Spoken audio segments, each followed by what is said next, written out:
Before the AGM of a company, I used to prepare a detailed note on the accounts and other matters from its accounts and other documents, and raise questions at the said AGM. On the date of Mahindra and Mahindra AGM, that is 31/7/2025, I was admitted to the ICCU unit of Apollo Hospital, Kolkata due to serious health-related issues, resulting in not being able to join the meeting.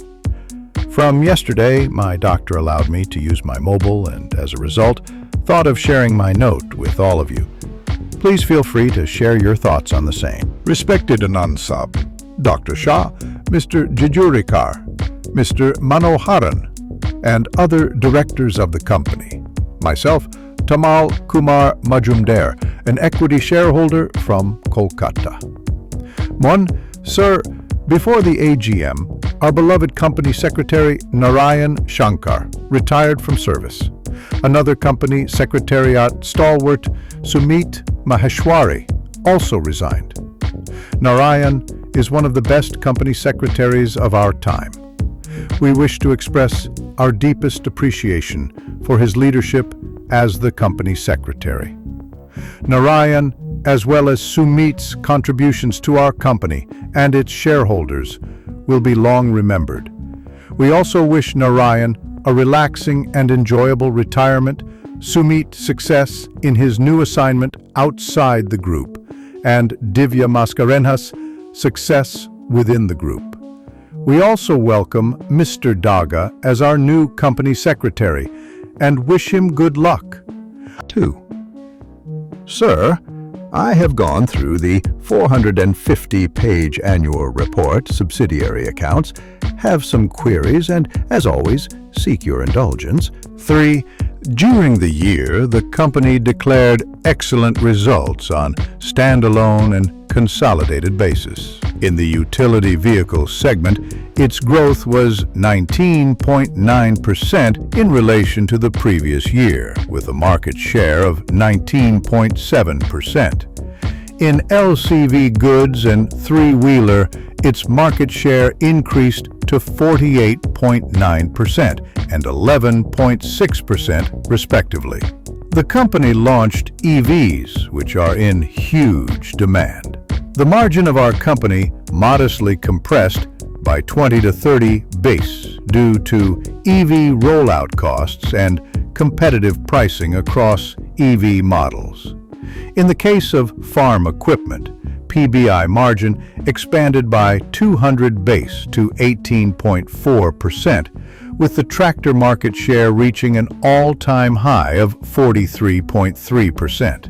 As per segment information, page 432, before unallocables share of profit of associates and JVs, automobiles contributed 7,931 crore, followed by farm equipment at 4,934 crore, financial services at 2,937 crore, industrial businesses and consumer services at 1,125 crore during FY25. Looking at the positive scenario and considering management's signal of continued growth in SUVs and continued focus on EV scale capacity ramp up, what is your expectation from FY26? Do you believe that our EV segment will be a winner in competition with Tata Motors, MG, Hyundai during the current year? 4.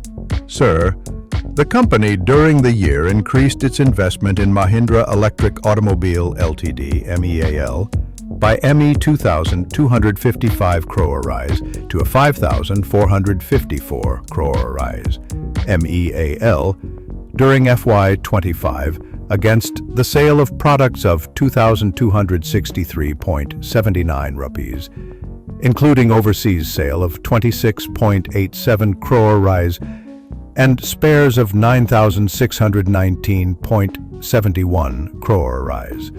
Booked a loss before tax of 278.56 crore rise, with a negative retained earning balance of 202.75 crore rise, as on 30/3/2025. How is the unit doing during the current year? Please share your thoughts in this respect. For Mahindra, Last Mile Mobility also declared better results during FY25. But it is to be borne in mind that its PBT of 319 crore includes a massive income from government incentives totaling 278 crore during the year. Is there any possibility of getting such huge incentives from the government during FY26 also? When the fair value of CCPS issued to IFC showed a positive increase at 634.89 crore, then why did the fair value of CCPS issued to India-Japan Fund show a decrease in value to 383.99 crore? Please share your thoughts, sir. 6. Sir, as per page 315, the company booked an impairment against investments of 735.66 crore. Would you please share details in this respect? What is the reason for such a huge impairment? The name of the company is to be disclosed, whom ICD of 40 rupees 18 rupees paid during the year and impaired. Why was an amount paid as ICD within a year impaired subsequently? Would you please share details of loss on derivatives on interest in subsidiaries, associates, and JVs, which increased by more than 7 times in comparison to the previous year? 7. Sir, on 26/04/2025, our board discussed and approved the acquisition of 58.96% of equity of SML Isuzu Ltd from Sumitomo Corporation, 43.96%, and Isuzu Motor Ltd, 15%, paying 650 rupees per share, totaling 555 crore. In addition to that, an open offer for another 26% of SML Isuzu Ltd shares is to be announced from the eligible public shareholders of SML. Open offer.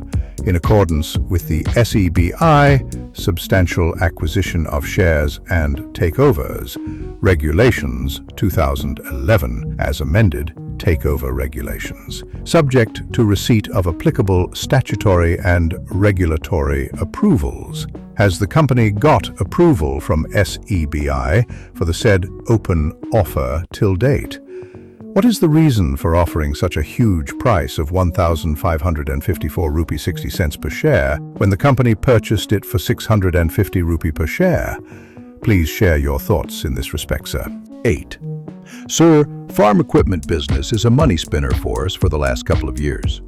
Whether the management has any thinking of demerger and creation of a listed entity of the said unit in the near future? Please share your thoughts in this respect. 9. Sir, sorry to note from page 243 that the know of sexual harassment cases doubled to 22 in relation to the previous year's figure of 11. Out of that, 12 complaints on Posh were upheld. Whether the tormentors, against whom complaints on Posh were upheld, lost their jobs, sir? What steps has the management taken to decrease the menace? What is the status of 3 pending complaints as on date? 10. It is noted that the company reintroduced iconic brands, namely Jawa, Yezdi, to the Indian market, and forayed into the iconic British brand BSA in the UK and European market through a subsidiary, Classic Legends Private Ltd. It booked a loss before tax of 195 crore during FY25, and it has an accumulated loss balance of 511 crore as on 33/30/2025. There was an addition of 230 crore in its equity during the year, taking the equity capital to 755 crore as on 33/2025, in which we have an investment of 526 crore as on 33/2025. When do you believe that the company may break even? Please share your thoughts, sir. 11. What is the rationale of holding equity shares in RBL Bank Limited? Is there any possibility of increasing our stake in it in the near future? whether we have any right to appoint any director on the board of the bank. 12. Sir, it is unique to note from Mahindra&Mahindra Financial Services Ltd's FY25 annual report that though there were no complaints shown under fraud during FY24, yet the opening balance of fraud complaints shown as 42, and it is also disturbing to note that there were a whopping 1,643 complaints relating to frauds received by the company, and the increase was 233% in relation to the previous year. The company, as it appears, closed 1,238 complaints during the year.